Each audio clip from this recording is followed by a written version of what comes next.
Waalaikumsalam warahmatullahi wabarakatuh. Kena tutup dulu skrin.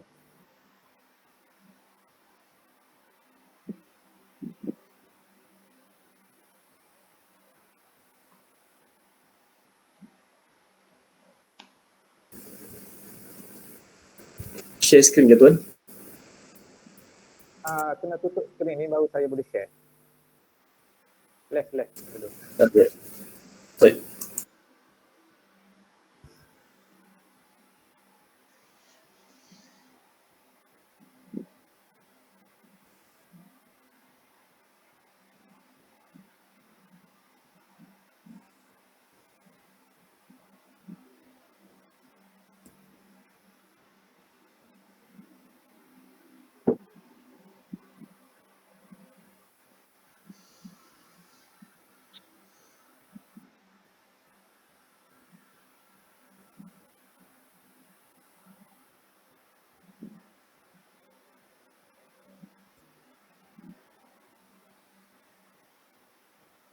Boleh nampak ke?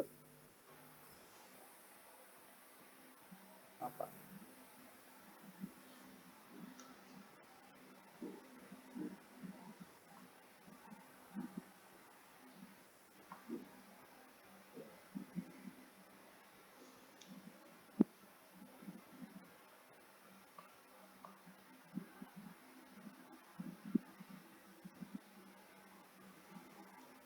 Lupa nak share apa ni? Share entire screen ke window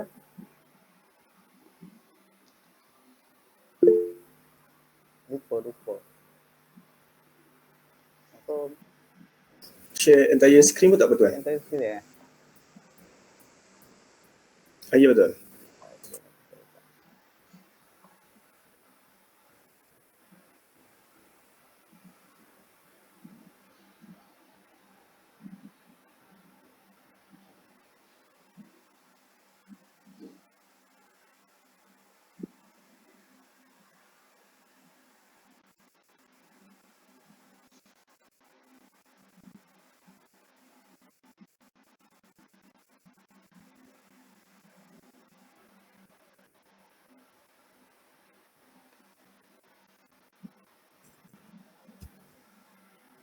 Boleh nampak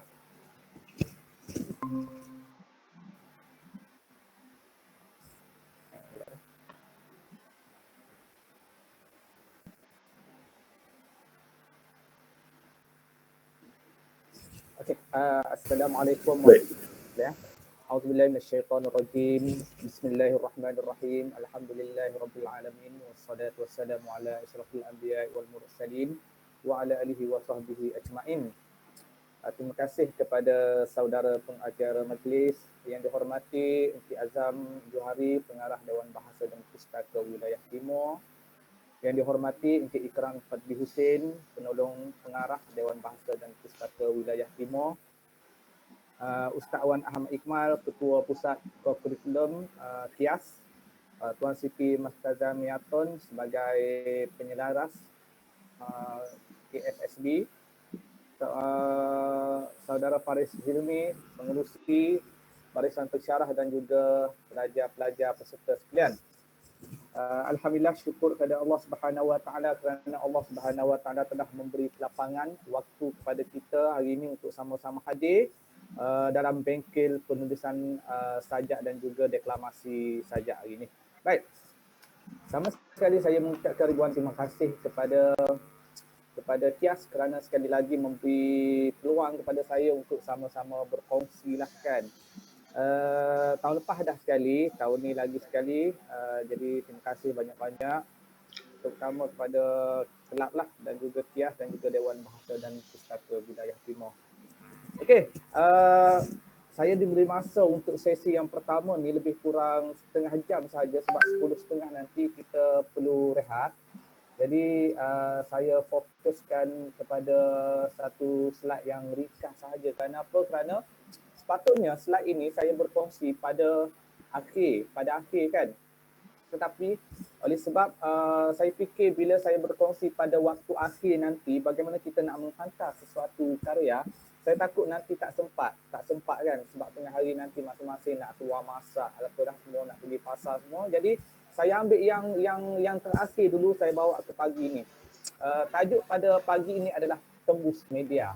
Apa itu tembus media adalah sebenarnya dalam penulisan ni sebenarnya kalau kita tengok, tujuan kita menulis adalah bukan untuk kita simpan sendiri.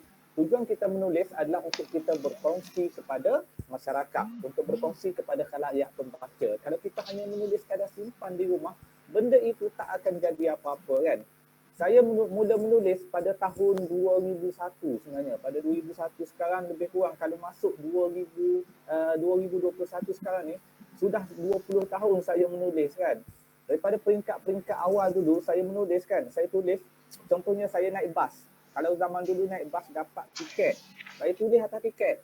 Contohnya jumpa kertas cebisan kertas, saya tulis atas kertas.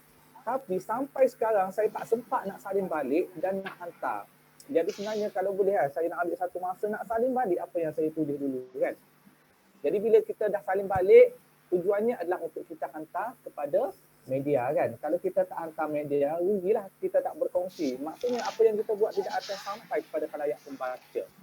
Baik, saya teruskan, sebelum kita teruskan saya nak baca doa dulu boleh tak? Kita baca supaya mendapat keberkatan sama-sama boleh tak? A'udzubillahi minasyaitonirrajim. Bismillahirrahmanirrahim. Alhamdulillahirabbil alamin. Wassalatu wassalamu ala asyrafil anbiya'i wal mursalin wa ala alihi wa sahbihi ajma'in.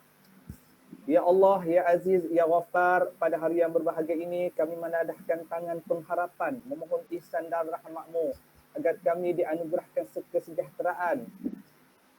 Ya Allah, Ya Karim, kami menadah tangan memohon restu-Mu, kurniakanlah kepada kami iman yang kamil, ilmu yang bermanfaat, rezeki yang halal, anak yang soleh, usia yang berkat, doa yang mustajab, hajat yang tertunai, kesihatan yang berterusan, hutang yang terbayar, keselamatan dan kesejahteraan di dunia dan di akhirat. Ya Allah, Ya Syakur, kami mohon kepadamu Ya Allah agar kami dilindungi dan seluruh penduduk bumi daripada pandemik COVID-19. Kurniakanlah kekuatan dan keselamatan untuk semua frontliner dan pemimpin kami. Rabbana atina fid dunya hasanah wa fil akhirati hasanatan wa qina azabannar wa qina azabannar.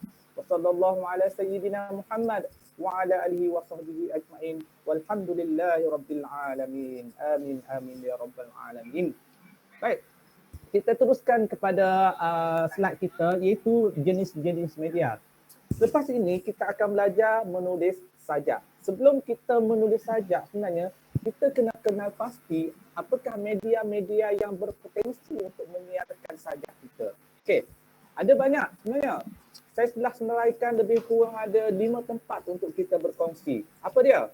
Baik. Yang pertama sekali adalah surat khabar. Surat khabar ni kalau kita tengok di Malaysia kan, menurut sejarah, kalau saya pernah terbaca, di Malaysia ni ada lebih kurang berpuluh-puluh akhbar.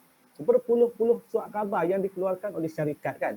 Salah satu yang utama ada 2, iaitu yang pertama adalah utusan Malaysia dan yang kedua adalah berita harian. Ini adalah yang utama. Utusan Malaysia tahun lepas tutup sekejap, tahun ni buka balik kan. 2 yang utama. Contohnya yang utama ni pada setiap hari Ahad dia ada satu ruangan dia akan tukar kepada benda lain iaitu kalau hari Ahad dia ada apa? Kalau berita harian dia ada BH Ahad. Kalau dulu berita minggu, kalau utusan ada mingguan Malaysia.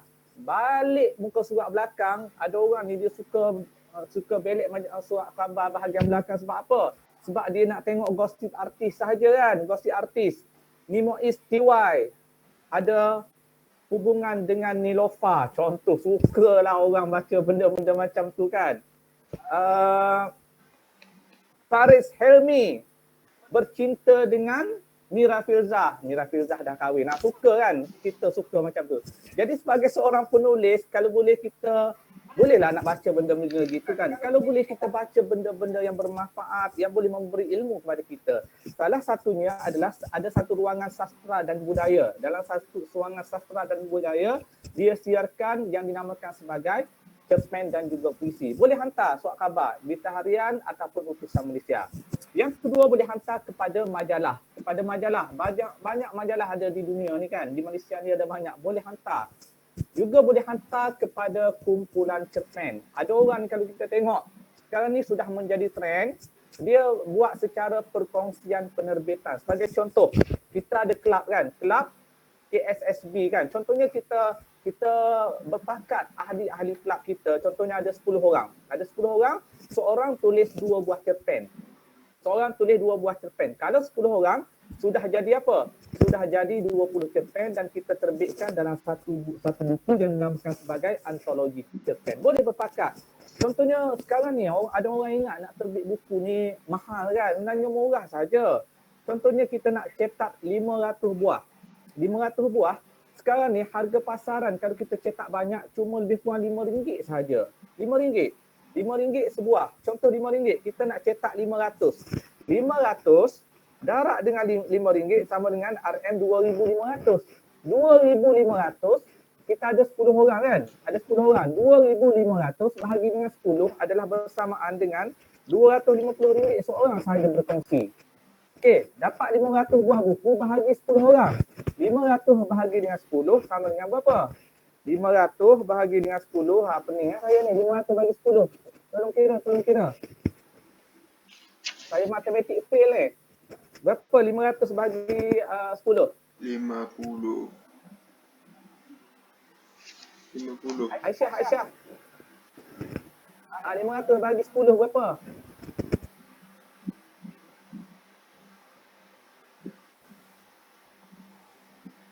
50 tuan. 50 kan. Okey, 50. Okey. Seorang akan dapat 50 buah buku. Okey, sekarang kita jual buku ni dengan harga RM20. Kita jual dengan harga RM20. So, RM20 darab dengan 50 kan. Sama dengan berapa? RM 2 darab 5 RM1,000 kan? RM1,000 kan? Dapat RM1,000 boleh jual. Kita kalau boleh jual semua lah kan. Kita dapat RM1,000. Sedangkan modal kita cuma berapa? Cuma RM250 saja kan. Tu kalau kita dapat jual 50. Kalau kita macam rajin kan, pergi kepada sekolah-sekolah, cakap dekat sekolah kan, kita boleh jual sendiri kan. Ataupun buku-buku sajak kan tadi, kita boleh jual sendiri. Ini akan memberi lebih peluang untuk kita menjual buku-buku dan kita dapat duit ni kan. Saya dulu masa saya zaman belajar dulu kan, sama zaman saya belajar diploma dulu kan.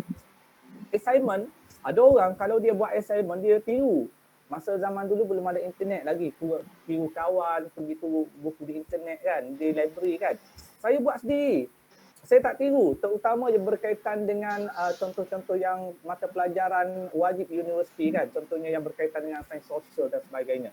Saya ambil, saya tulis dan saya hantar kepada utusan. Dapat duit. Kan? Dapat duit benda ni sebenarnya.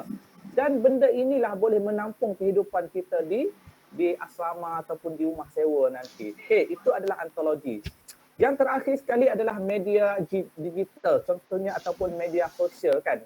Ramai orang hari ni kan suka berkongsi penulisan di media sosial. Contohnya menulis di Facebook, menulis di WhatsApp, menulis di apa lagi sekarang ni. Banyak medium kan, banyak blog. Sekarang ni kalau orang tengok, ramai orang dah macam tinggalkan dunia internet kan. Saya sekarang ni, saya sudah kembali penulisan kepada internet. 2 minggu lepas, saya buat satu laman web untuk persatuan, karyawanpk.org. Tapi saya di belakang tabir, orang tak nampak. Sebenarnya saya lah yang buat laman web tu. Saya lah orang editor dan saya lah siar sendiri kan. Jadi orang tak tahu. Jadi saya guna administrator. Jadi orang tak tahulah saya kan. Jadi benda-benda ni akan menjadi rujukan pada generasi-generasi akan datang. Okey. Baik, cuba kita tengok contoh.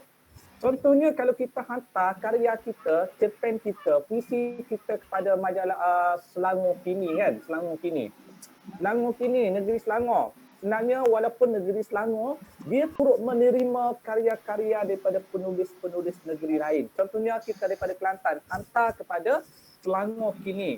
Hantar. Yang pertama, bila kita hantar, tersiar dia akan bayar pada bulan itu juga. Contohnya sajak, saya lupa berapa dalam RM60 macam tu lah kan. Dapat RM60 dan benda ini, karya ini akan dinilai untuk hadiah sastra Selangor. Hadiahnya cukup lumayan. Kerana apa? Satu hadiah akan berpotensi untuk menang sebanyak RM5,000. Puisi terbaik akan dapat RM5,000 kan? Cuba kita bayangkan, untuk Selangor kini ni dia tak bersaing dengan orang-orang lain. Dia hanya bersaing dengan karya-karya yang tersedia di Selangor kini saja. Contohnya sebulan ada 4 karya, kan? Ada 4 karya. Sebulan kita ambil contoh dia terbit tiap-tiap minggu, sebulan ada 4 sajak. Maksudnya setahun ada 40 kalau 10 bulan. Jadi setahun ada lebih kurang 48 buah sajak saja yang tersedia. Jadi daripada 48 buah sajak, kita tengok orang lain tulis macam mana dan kita tulis sajak yang lebih baik daripada karya-karya orang lain. Berpotensi untuk menang, dapat RM5,000. Banyak dapat RM5,000 kan. Banyak benda boleh buat. Nak buat apa RM5,000? Nak beli Waisuku boleh. Nak beli Yamaha R150 boleh. Nak buat beli kereta kancil second hand pun boleh. Kan? Minggu lepas saya pergi jalan-jalan tengok untuk dijual. Tengok apa? Kereta kancil 4,500. Kalau dapat beli kancil sebuah kan, pergi daripada Kota Baru masuk Kias, semua orang tengok. Kancil, bukan biasa-biasa kan. Sebab apa? Sebab paling penting itu adalah duit daripada hasil penulisan kita sendiri yang kita tulis sendiri. Sangat seronok berbanding orang lain kan. Minta duit mak bapak. Tetapi kita ni ada bakat dalam penulisan, kita dapat tulis benda tu kan. Okey. Benda-benda lain yang ni, contoh berita minggu. Kalau boleh belilah setiap minggu hari Ahad kan, hari Ahad. Ada ruangan Sanggar Sastra kan, ada Sanggar Sastra. Ada 2 bayaran yang kita boleh dapat kan. Yang pertama, bila kita hantar tersia, dia akan bayar. Dan hadiah dan karya ini berpotensi untuk dinilai untuk hadiah sastra. Contohnya apa? Contohnya hadiah sastra negeri Kelantan. Kita dapat pertimbangan untuk menang hadiah sastra negeri Kelantan ataupun hadiah sastra Darul Naim ke apa-apa je lah. Yang pertama. Yang kedua, di peringkat kebangsaan setiap 2 tahun sekali akan ada hadiah sastra Perdana Malaysia, SSPM. Hadiahnya pun cukup lumayan kan. Dapat. Ataupun kalau kita dah tulis banyak, tersia sana, tersia sini, tersia sana, sini kan. Kita kumpul-kumpul. Contohnya kita dah ada 100 buah saja. Kita kumpul, kita boleh terbitkan dalam bentuk buku pula kan. Itu adalah peluang-peluang yang kita ada. Okey, yang ni setiap wilayah DBP sekarang ni saya tak pasti ada lagi ke tak. Rasa ada lagi kan secara online kan. DBP Utara ada lagi kan.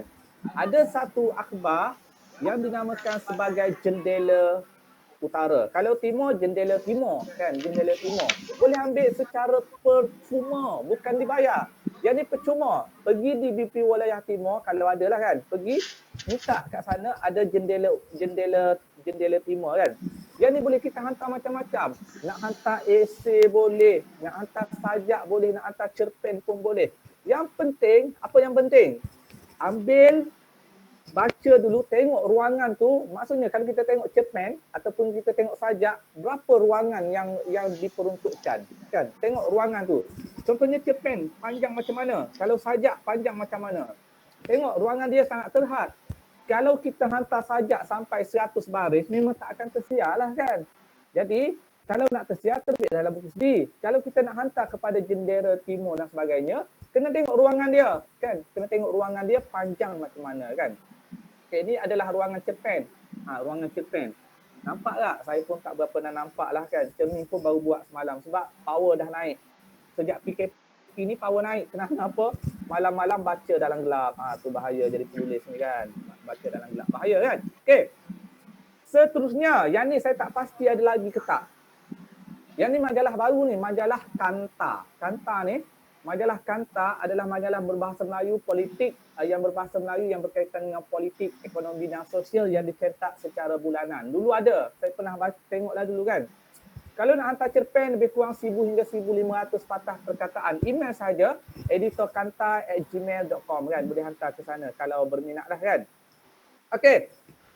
Yang ni pun sebagai seorang asatizah daripada Kias. Yang ni wajib baca. Kerana apa? Kerana majalah Solusi ni walaupun kita tengok benda tu adalah lebih kepada Islamik, sebenarnya banyak membantu kita kepada penulisan. Contohnya apa? Contoh, dalam ni ada banyak ruangan-ruangan yang boleh kita baca untuk dapatkan ilham. Dalam Solusi ada juga karya cerpen.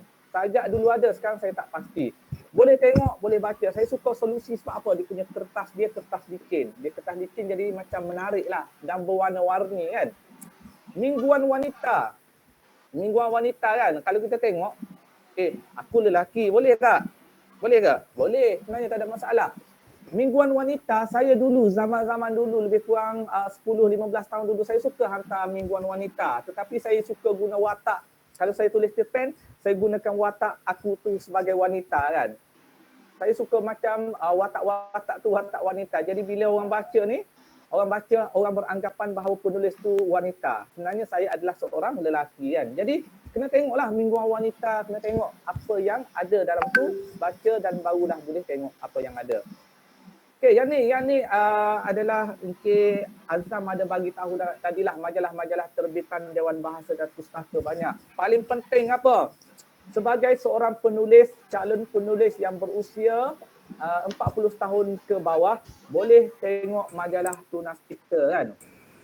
Boleh tengok majalah Tunas Cipta. Tengok majalah Tunas Cipta. Tengok yang ni saya lupa ni, Tunas Cipta tahun lepas kan? Tengok, yang ni Tunas Cipta. Tengok di tengah tu, siapa tu? Oh, handsome lah yang di tengah tu. Siapa tu di tengah tu? Nampak tak? Nampak tak? Kalau tadi orang lain model kan, mingguan wanita orang lain model, tetapi Tunas Cipta saya jadi model di tengah ni. Kan, nampak? Jadi boleh hantar kepada majalah Tunas Cipta. Nak hantar sajak boleh, nak hantar cerpen boleh, nak hantar esei boleh, nak hantar karya tradisional pun boleh. Hantar apa-apa saja. Yang penting, beli dulu majalah Tunas Cipta, tengok apa yang ada, barulah kita hantar. Ni main hantar apa-apa, sedangkan kita tak tahu majalah Tunas Cipta tu apa, main hantar. Susah lah kan? Jadi kena tengok sendiri dulu, barulah kita tahu apa yang ada dalam Tunas Cipta. Okay, yang ni adalah untuk, walaupun dia lebih kepada sastra aras tinggi, Dewan Sastra ni, tapi banyak input-input yang berguna, yang boleh kita ambil, yang boleh kita tengok. Boleh baca karya sastrawan negara dalam ni. Boleh baca karya penerima Civil Rights Award dalam ni. Boleh baca pemenang-penang. Kalau kita penulis baru ni jarang sangatlah boleh tersiar. Tetapi tak mustahil boleh tersiar. Hantar je. Editor, memanglah dia tengok umur kan. Dia tengok umur 40 ke atas baru dia siar. Tapi kalau karya kita lebih bagus daripada karya orang-orang mapan, penulis-penulis mapan, tidak mustahil karya kita akan tersiar. Jadi boleh baca, yang penting kena beli dulu. Tetapi sekarang tak payah beli. Kerana apa? Kerana majalah Dewan Sastra sekarang diberi secara percuma. Boleh pergi ke www.dbp.gov.my. Tengok di bawah tu ada majalah Dewan Sastra kan. Dia dalam bentuk klik book. Tapi kalau kita macam nak simpan dalam PDF, pergi print, mula-mula tengok pergi print, dan print, jangan print cetak, print PDF dan boleh simpan dalam handset, dalam komputer, kita baca lain kali kan. Ada orang ni macam dia kata flipbook ni macam tak sukalah, kena baca ada internet. Sebenarnya tak kan, memanglah nak baca flipbook tu kena baca dalam internet, tetapi kita boleh download, boleh simpan, boleh baca bila-bila masa, sambil tidur boleh, sambil bangun tidur pun boleh kan. Okay, itu adalah majalah Dewan Sastra. Yang ni pula adalah Dewan Siswa. Dewan Siswa ni dia lebih kepada pelajar sekolah menengah lah. Tetapi ada ruangan sajak juga dalam ni, ada ruangan cerpen kita boleh hantar juga. Tak mustahil karya kita tersiar. Yang ni adalah untuk adik-adik kita lah kan. Ada adik-adik yang sekolah rendah, boleh beli untuk adik-adik.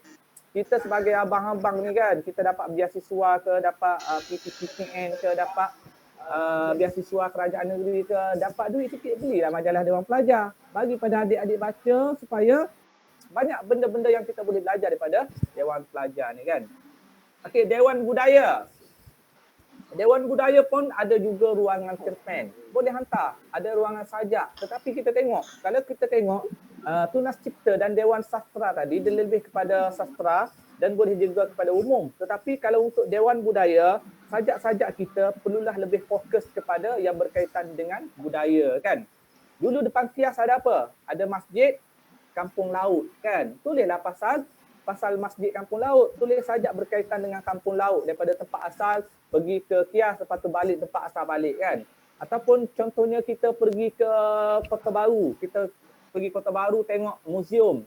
Kita tengok Wow Bulan kan. Kita tengok masjid-masjid yang terkenal di Kelantan. Tulis sajak yang berkaitan dengan budaya, kaitkan dengan budaya, hantar kepada Dewan Budaya. InsyaAllah akan tersiar. Bukan sekadar tersia, malah akan dibayar. Saya sekarang lama dah tak hantar. Kalau dulu tak silap saya dalam 200, 150 macam tu lah ataupun 100 dibayar kepada kita kan. Okey, pelita bahasa. Pelita bahasa adalah berkaitan dengan bahasa. Kalau nak tulis sajak tentang bahasa, hantarlah kepada pelita bahasa. Okey, Dewan Kosmik. Dewan Kosmik ni lebih kepada teknologi sains dan teknologi. Contohnya kita nak tulis pasal sajak-sajak sains, sajak-sajak yang berkaitan dengan teknologi, kejuruteraan. Boleh hantar kepada Dewan Kosmik. Saya lupa ada ke tak sajak tetapi cerpen ada. Boleh tulis pasal apa-apa yang berkaitan dengan teknologi. Sekarang ni kita beralih pada revolusi 4.0 kan. Macam-macam orang sekarang ni. Tengok. Dulu orang tengok ni, orang sekarang ni takut cucuk vaksin kan. Tulislah pasal sajak tentang vaksin. Ada orang kata kalau cucuk vaksin ni sekarang cucuk apa? Cucuk macam macam chip komputer kan. Elok juga cucuk chip komputer dalam tangan kita kan. Baru laju internet. Sekarang ni internet slow kan. Bolehlah kan hantar kepada Dewan Kosmik. Okey. Boleh pengurusi boleh tambah sikit dalam 2-3 minit sikit. Okey, nak habis dah. Okey, bagaimana hantar karya? Yang ni cukup penting. Saya zaman dulu kan main hantam sahaja, main hantar. Sebab tu tak tersiar. Kerana apa? Kerana kita main hantar sahaja. Kalau hantar email, tu attach hantar. Tak ada pun nak tulis sesuatu kan. Jadi editor ni tengok apa benda ni kan hantar pada aku kan. Tak ada macam orang yang macam tak ada keimanan. Tu sangat tak ada keimanan. Macam tak ada pedoman lah, hantar, main hantar je. Macam tak tulis sesuatu kan. Jadi kena tulis sesuatu supaya editor tahu. Okey, bagaimana nak tahu? Contoh. Okey, yang pertama sekali adalah saya nak ambil contoh. Kita nak hantar kepada Tunas Cipta. Milik majalah Tunas Cipta, tengok pada ruangan editor di hadapan. Pada ruangan editor di hadapan, sekarang ni dia kecil je kan. Dia kecil je, tengok. Milik. Tengok Tunas Cipta, editor siapa dan kat bawah tu ada email editor. Tengok Siti Nurisa@ddp.gov.my. Kalau Dewan Sastra ada Fadli Al-Atifi tadi kan, Fadli Al-Atifi. Dia ada satu email Gmail lagi, fadlidewansastra@gmail.com kan. Boleh follow, boleh tengok di Dewan Sastra di Facebook. Hantar direct kepada editor. Kita sekarang ni bukan zaman dulu. Kalau zaman dulu susah. Saya tanya penulis lama kan. Kena tulis dalam typewriter, mesin type, pak. Lepas tu masuk dalam sampul. Lepas tu jalan kaki dalam hutan kan, keluar nak hantar ke pejabat tu sampai dikejar harimau kan. Macam-macam zaman dulu. Sekarang tak macam tu lagi. Sekarang ni kita duduk depan rumah, duduk tepi Sungai Kelantan, duduk Aeon, tulis sajak, boleh terus hantar kepada editor. Senang sahaja, tak macam dulu kan. Tak macam dulu, sekarang lebih senang. Yang penting, kita kena tahu sajak kita, karya kita itu adalah sesuai untuk kita hantar ke mana. Jadi bagaimana strategi-strategi yang boleh kita gunakan, antaranya adalah yang pertama kita kena tahu fokus majalah. Contohnya Dewan Budaya. Sajak kita mestilah berkaitan dengan budaya. Kalau kita nak hantar kepada Dewan Bahasa ataupun Pelita Bahasa, sajak kita mestilah bertemakan tentang bahasa. Ataupun sajak kita Dewan Siswa ataupun Dewan Sastra ataupun Tunas Cipta. Yang ini umum, kita boleh hantar ke mana-mana sahaja kan. Okey, itu adalah yang pertama, kena tahu majalah, kena tahu fokus majalah. Yang kedua adalah kita mesti menulis untuk 3 bulan ke hadapan. Kenapa saya kata 3 bulan ke hadapan? Kerana majalah ini dia akan terbit pada setiap 1 hari bulan lah maksudnya. Setiap 1 hari bulan terbit. Contohnya Februari, maksudnya 1 hari bulan tu terbitlah. Mungkin belum ada di pasaran kan, tetapi dah ada terbit. Jadi kita kena tahu apakah yang akan berlaku pada 3 bulan akan datang. Sekarang kita berada pada 27 Februari 2021. Saya ambil contoh, kita berada pada hujung Februari lah, kita anggap ni Mac lah kan. Jadi bila kita nak tulis pada bulan Mac, kita kena fikir apakah yang akan berlaku pada bulan Jun nanti. Apakah yang akan berlaku pada bulan Julai nanti? Apakah yang akan berlaku pada bulan Ogos? Contoh, kan sekarang ni kita berada pada bulan Mac. Ataupun saya ambil macam ni lah. Hari ni. Contohnya hari ni 1 Ramadan. 1 Ramadan. Ramadan tiba. Kita pun barulah tulis pasal Ramadan. Sajak tentang Ramadan. Ramadan dalam diri. Hari ni 1 hari bulan Ramadan ni. 1 hari bulan Ramadan. Ingat, kita pun tulis. Kita pun tulis dah. Baru nak hantar kepada Dewan Sastra. 1 Ramadan, hantar Dewan Sastera, agak-agaknya dia siar ke tak? Mana maunya kan? Mana boleh nak hantar 1 Ramadan ni, maksudnya kena tulis sekarang. Tulis sekarang, hantar sekarang, maulah tersiar pada bulan Ramadan kan? Ataupun pada bulan Ogos. Kita pun masa bulan Ogos, masuk 1 Ogos ni kita pun berkobar-kobar bulan Ogos. Kita pun tulislah pasal Tok Janggut. Wahai Tok Janggut, wahai Tok Janggut, Datuk Bahaman, bla bla bla. 1 Ogos kita baru hantar. Agak-agak tersiar ke tak? Memang tak tersiar. Kerana apa? Kerana itu pada 1 Ogos. Kan? Majalah sudah terbit. Dah tak boleh nak buat apa dah. Jadi sebaik-baiknya, kan ni bulan Ogos lambat lagi kan. Kita tulis sajak tema kemerdekaan sekarang. Dalam bulan 5 ataupun bulan 6, sebaik-baiknya bulan 5 lah kan. Bulan 5, hantar kepada majalah Dewan Budaya.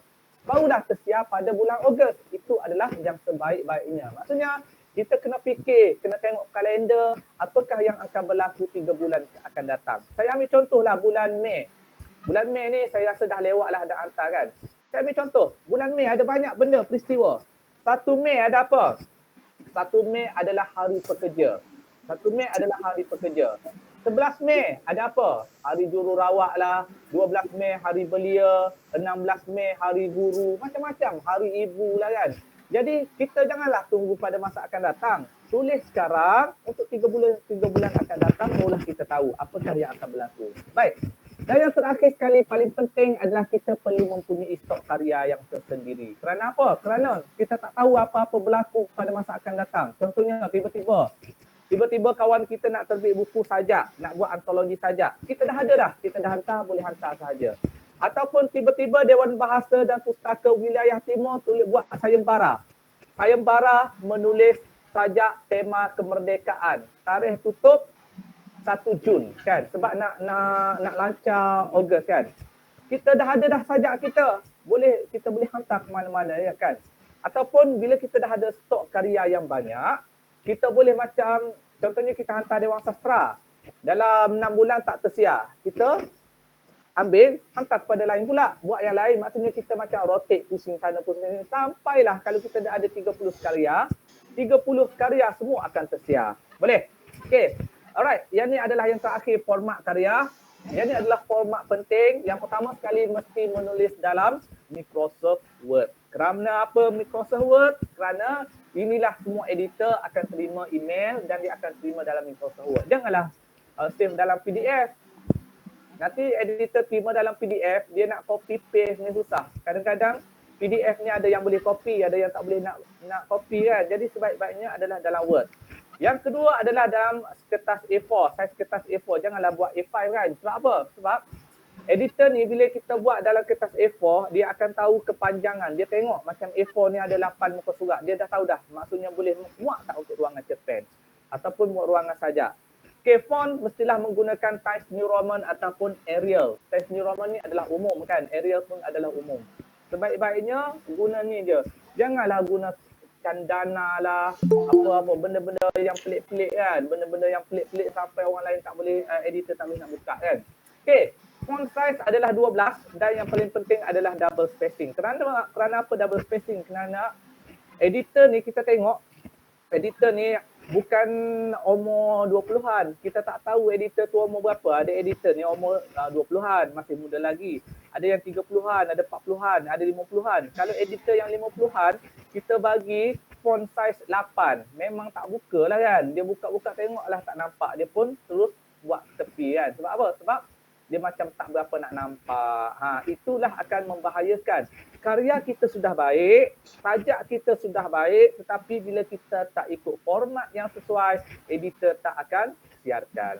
Okey, dalam lebih 7 minit lagi. Editor pengurusi kata 10.30 rehat tadi untuk makan karipak. Makan karipak di kantin Kias. Boleh? Mana boleh kan, mana maunya. Okey, saya serah balik kepada pengacara majlis. Kita sambung sekejap lagi. Sekian, terima kasih. Assalamualaikum warahmatullahi wabarakatuh. Waalaikumsalam warahmatullahi wabarakatuh. Terima kasih diucapkan kepada Tuan Limois atas perkongsian daripada beliau sebentar itu tadi. Jadi selepas ini kita akan rehat seketika. Okey, kembali seketika nanti pada jam 11 pagi, insya-Allah. Pelajar-pelajar boleh bersurai atau mungkin stay dalam ni sehingga jam 11. Kita akan mula pada sesi yang berikutnya. InsyaAllah, falyatafadhal mashkura. Boleh take 5 rehat dulu.